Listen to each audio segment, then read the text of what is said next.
Very interesting things about the Spanish flu. First of all, it didn't start in Spain. Secondly, it wasn't a flu. There's more, but let's start with these two, shall we? If it didn't start in Spain, then where did it? In the US. If it wasn't a flu virus, what was it?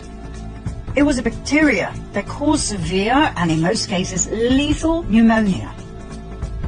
According to a 2008 National Institute of Health paper, bacterial pneumonia was the killer in a minimum of 92.7% of the autopsies reviewed. So why do we call it the Spanish flu? As a decoy, a smokescreen to hide the truth. These people prefer to hear a convenient lie. The first cases of bacterial pneumonia in 1918 traced back to a military base in Fort Riley, Kansas. During the first half of 1918, an experimental bacterial meningitis vaccine cultured in horses by the Rockefeller Institute for Medical Research in New York, now the Rockefeller University, was injected into soldiers at Fort Riley. The so-called Spanish flu was a vaccine experiment gone horribly wrong. Well, that's what we, the people, would say. The cabal would refer to it differently. They would call it an experiment with the best outcome ever. Millions of American soldiers were vaccinated with this experimental serum. 2 million of them went overseas.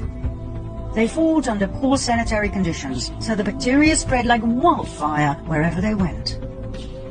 The story was then spread that these soldiers would come home with all sorts of European diseases, so the American population was vaccinated as well. On top of everything else, the vaccines were distributed all over Europe. Only the vaccinated died.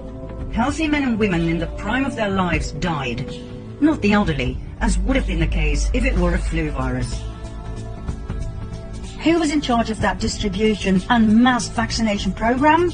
The Rockefeller Institute. Who was the main scientist in charge? Dr. Frederick Gates. According to Gates, they injected random dosages of an experimental bacterial meningitis vaccine into soldiers. Those who survived became flowered adults, meaning they spread the bacteria to others, even the non-vaccinated. Amazing coincidence, right? Frederick Gates then, Bill Gates now. Rockefeller Initiative then, Rockefeller Initiative now. Close down societies then, close down societies now. All for our own good, our own safety, back then and now.